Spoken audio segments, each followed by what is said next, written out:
بسم اللہ الرحمن الرحیم الحمد للہ رب العالمین والصلاة والسلام علی اشرف المرسلین نبینا و سیدنا محمد وعلی آلہ و اصحابہ اجمعین۔ ناظرین السلام علیکم۔ پروگرام موضوعات قرآن جاری و ساری ہے اور ہماری آج کی گفتگو کا موضوع ہے نماز۔ نماز کا لغوی معنی دعا ہے، دعا کرنا، اور اسلامی شریعت میں یا شرعی اصطلاح میں نماز سے مراد وہ مخصوص افعال ہیں یا اقوال ہیں یا اذکار ہیں جو تکبیر سے شروع ہو کر سلام پر ختم ہوتے ہیں۔ عربی میں اس کے لیے جو لفظ ہے وہ ہے صلاۃ، اور لفظ صلاۃ جو ہے یہ صلہ سے نکلا ہے، اور صلہ سے مراد ہے جڑنا، جیسے ہم صلہ رحمی کہتے ہیں، رشتہ داروں سے جڑنا۔ اسی طرح یہاں پہ جو جڑنا ہے وہ اللہ کے ساتھ ہے۔ صلاۃ ہمیں اللہ کے ساتھ جوڑتی ہے، اور اسلام میں نماز کے حوالے سے جو حکم ہے وہ یہ ہے کہ نماز ہم پر فرض ہے۔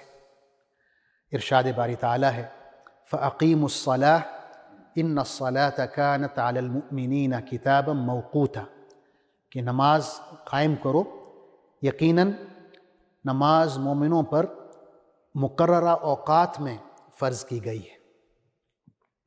حضور اکرم صلی اللہ علیہ وسلم نے فرمایا ہے بُنِيَ الْإِسْلَامُ عَلَى خَمْسٍ شَهَادَةِ أَن لَا إِلَٰهَ إِلَّا اللَّهُ وَأَنَّ مُحَمَّدًا رَّسُولُ اللَّهِ وَإِقَامِ الصَّلَاةِ وَإِيتَاءِ الزَّكَاةِ وَصَوْمِ رَمَضَانَ وَحَجِّ الْبَيْتِ، کہ اسلام 5 چیزوں پر قائم ہے: کلمہ شہادت، لا الہ الا اللہ محمد الرسول اللہ، کہ اللہ کے سوا کوئی ذات ایسی نہیں جو عبادت کے لائق ہو، اور محمد صلی اللہ علیہ وسلم اللہ کے رسول ہیں، اور نماز قائم کرنے پر، زکوٰۃ ادا کرنے پر، رمضان کے روزے رکھنے پر، اور اللہ کے گھر کا حج کرنے پر، ان 5 چیزوں پر اسلام کی عمارت قائم ہے۔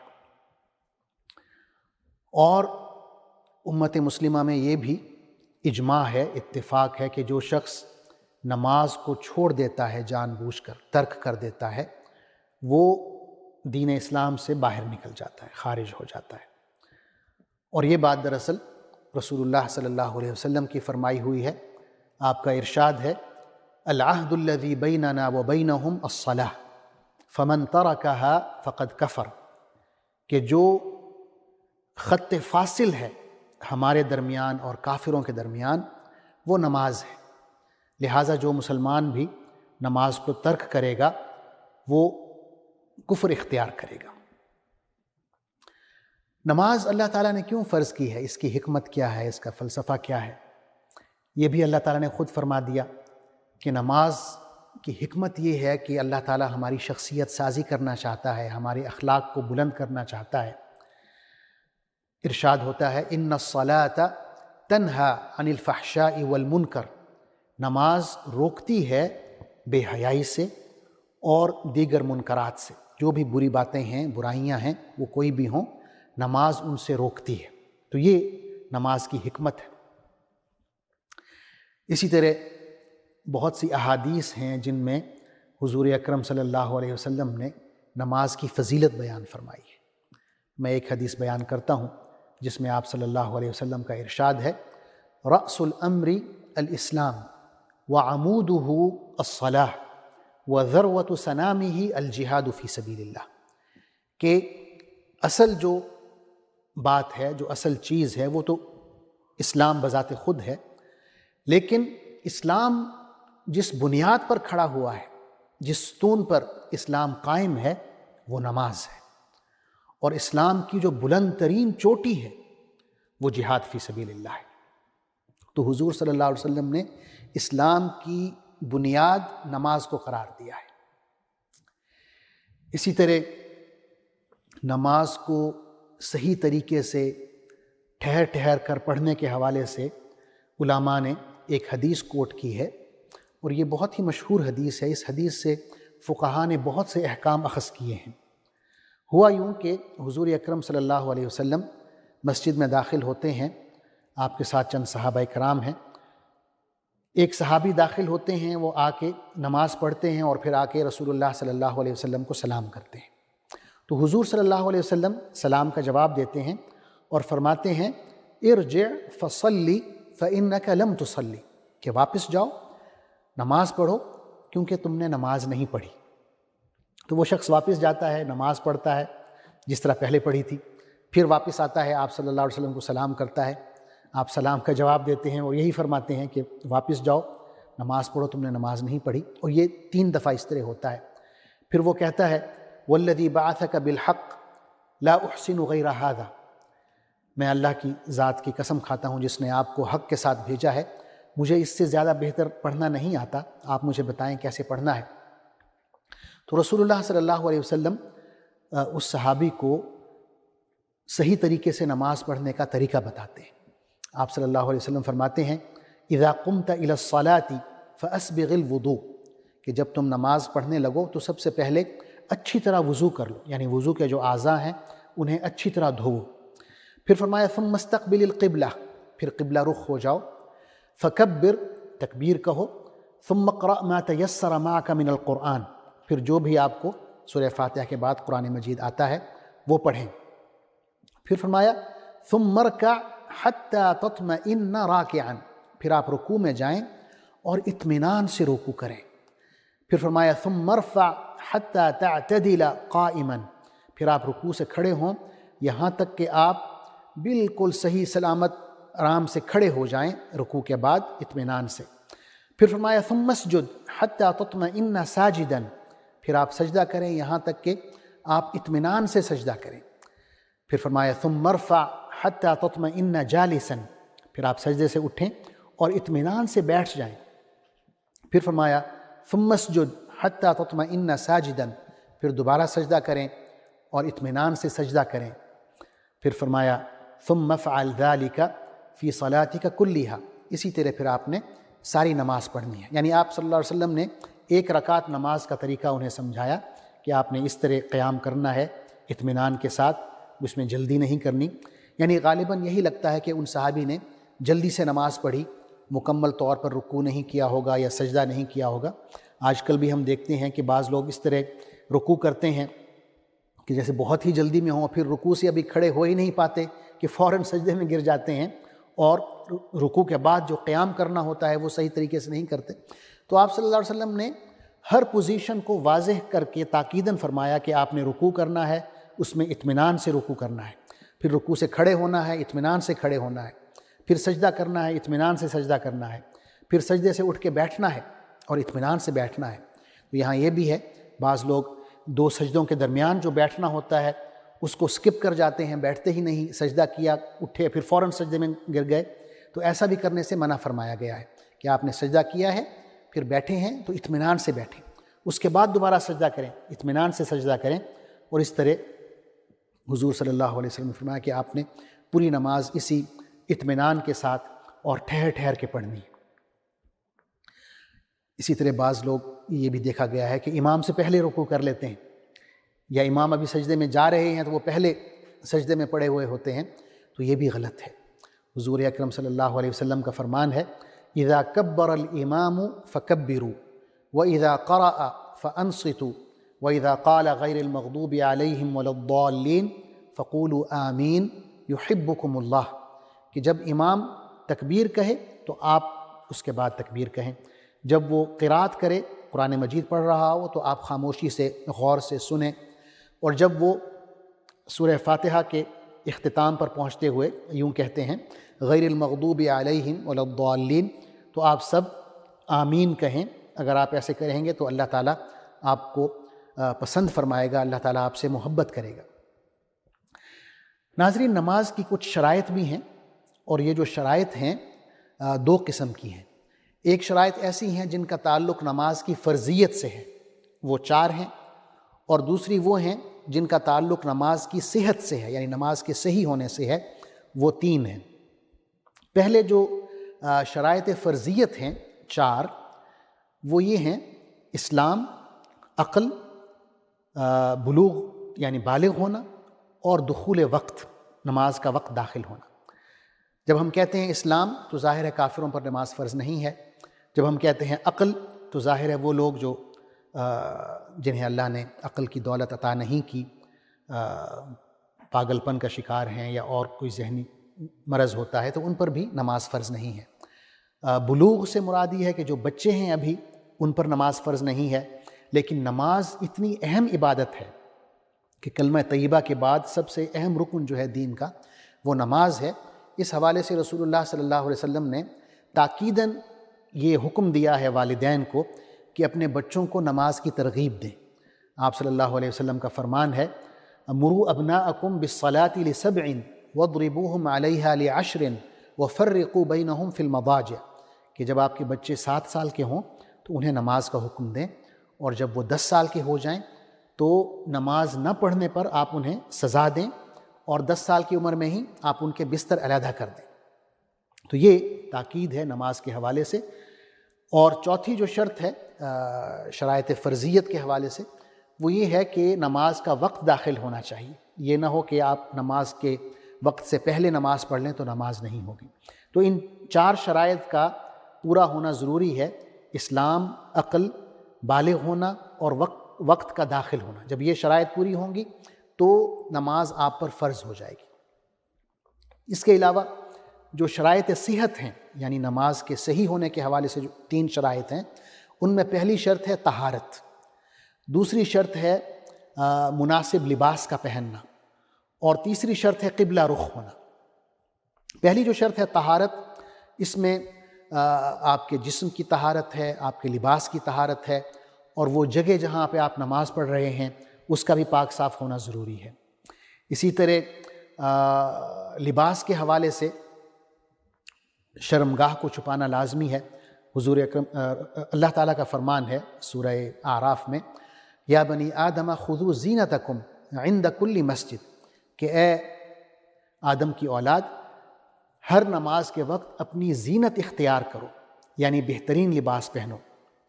لباس کے حوالے سے یہ بھی ہے کہ ایسا لباس نہ ہو جو تنگ ہو، جس سے انسان کے جسم کی ساخت معلوم ہو۔ اسی طرح ایسا لباس بھی نہ ہو کہ اتنا شفاف ہو کہ اس کی جو جلد ہے، وہ سکن ہے، وہ نظر آ رہی ہو، نہ ہی اتنا مختصر ہو کہ وہ جسم کو ڈھانپتا ہی نہ ہو۔ تو یہ کچھ شرائط لباس کے حوالے سے علماء نے ذکر کیا ہے۔ اسی طرح مردوں کے حوالے سے جو ستر ہے وہ ناف سے لے کے گھٹنوں تک ہے، لیکن یہ عام رول ہے۔ لیکن جب نماز کی بات ہوتی ہے تو اس میں یہ بھی ہے کہ آپ کے کندھوں پر بھی کچھ ہونا چاہیے، جیسے چادر ہے یا قمیص ہے، وہ پہنی ہونی چاہیے۔ عورتوں کے حوالے سے یہ حکم ہے کہ ان کا تمام جسم جو ہے اس کو ڈھانپنا ضروری ہے، سوائے چہرے کے، ہاتھوں کے اور پاؤں کے۔ حضور اکرم صلی اللہ علیہ وسلم کا فرمان ہے خواتین کے حوالے سے: لا يقبل اللہ صلاة حائض الا بخمار، کہ وہ خاتون جو جوان ہو چکی ہوں ان کی نماز اللہ تعالیٰ ایک اوڑھنی کے بغیر قبول نہیں فرماتا، یعنی پورا جسم جس سے ڈھانپا ہوا ہو۔ تو یہ 2 شرائط ہو گئیں، طہارت اور مناسب لباس۔ تیسری جو شرط ہے وہ ہے قبلہ رخ ہو کر نماز پڑھنا۔ اللہ تعالیٰ کا فرمان ہے: وَحَيْثُ مَا كُنْتُمْ فَوَلُّوا وُجُوهَكُمْ شَطْرَهُ، کہ آپ دنیا میں جہاں بھی ہوں، نماز کا وقت ہو گیا تو آپ نے قبلہ رخ ہونا ہے اور نماز پڑھنی ہے۔ تو یہ 3 شرائط ہیں جن کا تعلق نماز کے صحیح ہونے سے ہے۔ اس کے علاوہ نماز کے فرائض ہیں۔ فرائض جو ہوتے ہیں وہ نماز کے اندر ہیں، شرائط جو ہیں وہ نماز کے باہر ہیں۔ نماز کے 6 فرائض علماء نے ذکر کیا ہے۔ پہلا فرض یہ ہے کہ نماز کو کھڑے ہو کر پڑھنا ہے، یہ فرض ہے، الا ہے کہ انسان میں استطاعت نہ ہو کھڑے ہونے کی۔ اللہ تعالیٰ کا فرمان ہے: وَقُومُوا لِلَّهِ قَانِتِينَ، اللہ کے سامنے کھڑے ہو کر نماز پڑھیں اور دعا کریں۔ یا رسول اللہ صلی اللہ علیہ وسلم کا فرمان ہے: صلی قائما فإن لم تستطع فقاعدا فإن لم تستطع فعلى جنب، کہ آپ کھڑے ہو کر نماز پڑھیں، اگر کھڑے ہو کر نہیں پڑھ سکتے تو پھر بیٹھ کر نماز پڑھیں، اور اگر بیٹھ کر بھی نہیں پڑھ سکتے تو پھر لیٹ کر پڑھیں۔ یعنی نماز کی صورت جو ہے وہ ساقط نہیں ہو رہی، معاف نہیں ہو رہی، جب تک ہم زندہ ہیں نماز پڑھنا ہے۔ جنگ کی حالت میں بھی آپ دیکھتے ہیں کہ نماز فرض ہے۔ اسی طرح جو دوسرا فرض ہے وہ ہے نیت کرنا، نماز کی نیت، اور یہ تمام عبادات میں ہے کہ ہمیں پہلے نیت کرنا ہوتی ہے۔ نماز کی بھی نیت ہے، اور نیت کی جو جگہ ہے وہ بنیادی طور پر ہمارا دل ہے۔ زبان سے نیت کے الفاظ دہرانا ضروری نہیں ہوتے، لیکن اگر کوئی دہرا لے تو کوئی حرج بھی نہیں ہے۔ حدیث میں آتا ہے انما الاعمال بالنیات، کہ اعمال جو ہیں ہمارے ان کا دار و مدار نیتوں پر ہوتا ہے۔ جو ہماری نیت ہوتی ہے اسی کا یا اسی کے مطابق اللہ تعالی ہمیں اجر عطا فرماتا ہے۔ تیسرا فرض ہے تکبیر تحریمہ، یعنی اللہ اکبر کہنا۔ یہ فرض ہے، یعنی پہلی دفعہ جب آپ اللہ اکبر کہہ کے نماز میں داخل ہوتے ہیں اسے تکبیر تحریمہ کہتے ہیں۔ حضور اکرم صلی اللہ علیہ وسلم کا ارشاد ہے مفتاح الصلاۃ الطہور وتحریمها التکبیر وتحلیلها التسلیم، کہ نماز کی جو چابی ہے وہ وضو ہے، اور اس کا جو آغاز ہے وہ تکبیر ہے، اور اس کا جو اختتام ہے وہ سلام کرنے کے ذریعے ہے۔ یہ تیسرا فرض ہو گیا۔ نماز کا چوتھا فرض ہے سورہ فاتحہ کی تلاوت، کیونکہ حضور اکرم صلی اللہ علیہ وسلم کا فرمان ہے لا صلاۃ لمن لم یقرأ بفاتحۃ الکتاب، کہ جس شخص نے سورہ فاتحہ نہیں پڑھی اس کی نماز نہیں ہوئی۔ اسی طرح پانچواں فرض ہے کہ نماز کے جتنے بھی اعمال ہیں اس میں آپ نے اطمینان سے اور ٹھہر ٹھہر کر ان اعمال کو ادا کرنا ہے، جیسے قیام ہے، رکوع ہے، سجود ہے، سجدوں کے درمیان بیٹھنا ہے، جیسا کہ میں نے حدیث میں عرض کیا۔ تو یہ بھی فرائض نماز میں شامل ہے کہ ہر عمل نماز کا ٹھہر ٹھہر کے اطمینان کے ساتھ کیا جائے۔ اور آخری فرض جو ہے یا چھٹا فرض وہ یہ ہے کہ نماز کے جو ارکان ہیں یا اعمال ہیں انہیں ترتیب کے ساتھ ادا کیا جائے، وہی ترتیب جو رسول اللہ صلی اللہ علیہ وسلم نے ہمیں سکھائی ہے۔ فرمایا ہے صلو کما رأیتمونی اصلی، تم جس طرح مجھے نماز پڑھتا دیکھتے ہو ویسے ہی نماز پڑھو۔ تو اسی ترتیب کے ساتھ ہم نماز کے جو ارکان ہیں، اعمال ہیں، انہیں ادا کریں گے۔ ترتیب کو ہم آگے پیچھے نہیں کر سکتے۔ یہ نہیں کہ آپ اللہ اکبر کہہ کے پہلے سجدہ کر لیں، بعد میں آپ قیام کر لیں یا رکوع کر لیں، تو اس طرح نماز نہیں ہوگی، کیونکہ ترتیب جو ہے نماز کے اعمال میں یہ بھی نماز کے فرائض میں شامل ہے۔ ناظرین، نماز تو ہم سب پڑھتے ہیں، لیکن نماز با جماعت پڑھنا یہ بھی فرض ہے، اور اس کی اتنی زیادہ اہمیت حدیث میں بیان ہوئی ہے کہ ایک واقعہ میں آپ کو سناتا ہوں۔ ایک نابینا صحابی ہیں، وہ رسول اللہ صلی اللہ علیہ وسلم کی خدمت میں حاضر ہوتے ہیں اور کچھ اپنے عذر پیش کرتے ہیں۔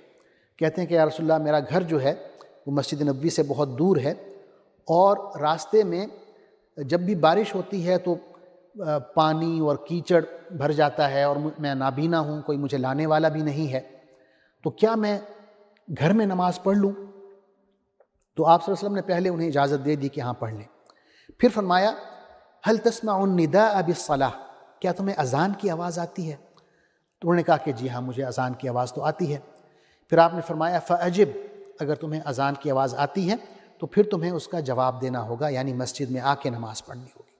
اور قرآن مجید میں بھی جہاں اللہ نے فرمایا ہے وَارْكَعُوا مَعَ الرَّاكِعِينَ، کہ رکوع کرنے والوں کے ساتھ رکوع کرو، تو اس کی نماز با جماعت کی طرف اشارہ ہمیں ملتا ہے کہ جب ہم نماز پڑھیں تو مسلمانوں کے ساتھ مل کر پڑھیں، با جماعت پڑھیں۔ اور یہ علماء نے اس سے یہی اخذ کیا ہے کہ نماز با جماعت جو ہے فرض ہے، اور یہ فرض صرف اگر کوئی عذر شرعی ہو تبھی ساقط ہو سکتا ہے، جیسے اگر کوئی شخص بیمار ہے، مسجد میں نہیں جا سکتا، یا سفر میں ہے، تب وہ اکیلا پڑھ سکتا ہے، ورنہ با جماعت نماز پڑھنا ضروری ہے۔ ساتھ میں یہ بھی عرض کر دوں کہ نماز کی بہت ساری قسمیں ہیں۔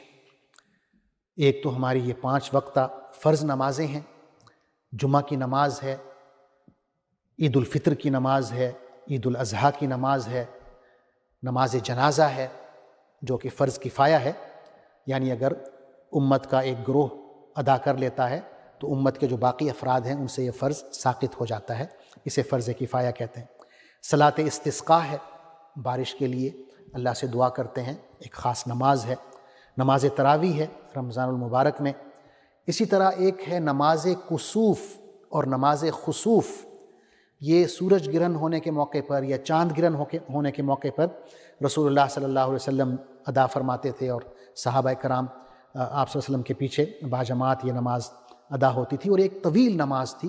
اس میں اگر آج کے وقت کے حوالے سے دیکھا جائے تو تقریباً 1 گھنٹہ اس میں لگتا ہے، کیونکہ جب آپ صلی اللہ علیہ وسلم نماز پڑھ کے مسجد سے باہر تشریف لاتے تو سورج گرہن یا چاند گرہن جو بھی ہوتا وہ ختم ہو چکا ہوتا۔ تو ایک طویل نماز تھی، اور اس کا طریقہ بھی ذرا مختلف ہے۔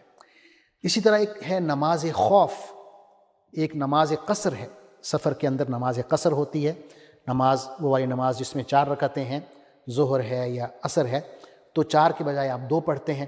نماز خوف جو ہے وہ جنگ کے دوران پڑھی جاتی ہے۔ تو یہ نمازوں کی اقسام ہیں جو رسول اللہ صلی اللہ علیہ وسلم نے ہمیں سکھائی ہیں۔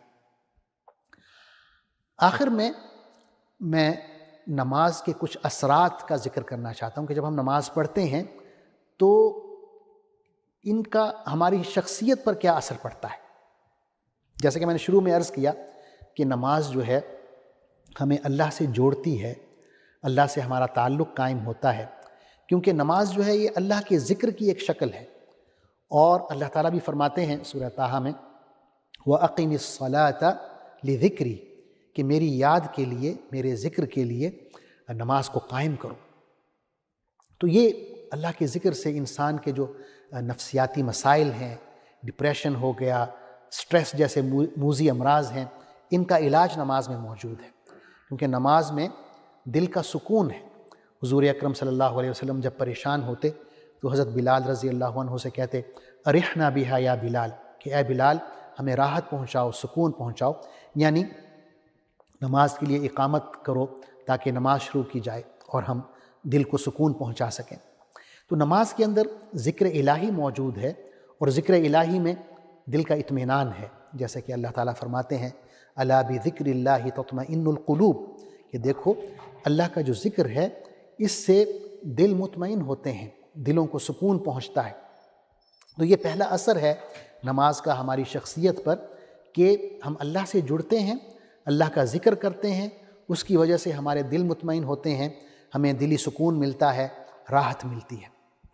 نماز کا دوسرا اثر یہ ہے کہ اس سے ہمارے اندر تواضع پیدا ہوتا ہے، انکساری پیدا ہوتی ہے، کہ انسان جس کی سب سے باعزت جگہ اس کی پیشانی ہے، اسے وہ زمین پر رکھتا ہے سجدے میں، اور پھر کہتا ہے سبحان ربی الاعلی، پاک ہے میرا پروردگار جو سب سے بلند ہے، اعلیٰ ہے، یعنی اس بلندی کا ذکر کر رہا ہے اللہ کی، اور اپنی پیشانی جو ہے زمین پر رکھی ہوئی ہے۔ تو اس سے کیا ہوتا ہے کہ انسان کی شخصیت میں، اس کے دل میں، اس کے دماغ میں جتنا فتور بھرا ہوا ہے، جتنا تکبر بھرا ہوا ہے، غرور بھرا ہوا ہے، وہ سارے کا سارا ختم ہو جاتا ہے، باہر نکلتا ہے۔ وہ 3 دفعہ کہے، 5 دفعہ کہے، 7 دفعہ کہے، اسی ذکر کو دہراتا ہے سبحان ربی الاعلی، پاک ہے میرا پروردگار جو بلند ترین ہے، اور اپنے آپ کو اس نے پست ترین کیا ہوا ہے اللہ کے سامنے عاجزی اور انکساری۔ تو یہ ایک تربیت ہے کہ جب آپ نے معاشرے میں جانا ہے تو دل میں کوئی غرور اور تکبر نہ ہو، بلکہ وہی کیفیت ہو سبحان ربی الاعلی میں کہ اصل ذات جو بلند ہے وہ اللہ ہے، میں پست ہوں۔ تو اس میں ایک تواضع اور انکساری کا پہلو آتا ہے۔ اور حضور اکرم صلی اللہ علیہ وسلم کا بھی فرمان ہے کہ لا يدخل الجنت من کان فی قلبہ مثقال ذرۃ من کبر، کہ جس شخص کے دل میں ذرہ برابر بھی تکبر ہوگا وہ جنت میں داخل نہیں ہوگا۔ اور نماز جو ہے یہ اس کی ایک پریکٹیکل ڈیمونسٹریشن ہے، ایک عملی مثال ہمیں ایک تربیت فراہم کرتی ہے۔ نماز کا ایک اور بھی اثر ہے کہ وہ ہمیں اللہ کی راہ میں خرچ کرنا سکھاتی ہے۔ جب ہم نماز باجماعت پڑھتے ہیں، مسجد میں جاتے ہیں، تو وہاں ایک معاشرے کی ایک اکائی موجود ہے، یعنی محلے کے لوگ ہیں جو ہر قسم کے ہیں، امیر بھی ہیں، غریب بھی ہیں۔ آپ کسی کو دیکھتے ہیں کسی کا رنگ اڑا ہوا ہے، کسی کے کپڑے پھٹے ہوئے ہیں، بری حالت میں ہے، تو آپ اس کی مدد کرتے ہیں۔ کسی کو آپ دیکھتے ہیں کہ وہ آیا ہی نہیں ہے تو آپ خیریت دریافت کرتے ہیں، کہیں وہ بیمار نہ پڑا ہوا ہو، تو ایک معاشرت کے حوالے سے، معاشرتی ذمہ داری کے حوالے سے انسان تگ و دو میں لگ جاتا ہے اور انفاق فی سبیل اللہ یعنی اللہ کے راہ میں خرچ کرنا شروع کر دیتا ہے۔ تو یہ نماز ہمیں سکھاتی ہے کہ آپ نے کس طرح خدمت خلق کرنا ہے۔ اور نماز ہمیں کیا سکھاتی ہے؟ نظم و ضبط سکھاتی ہے۔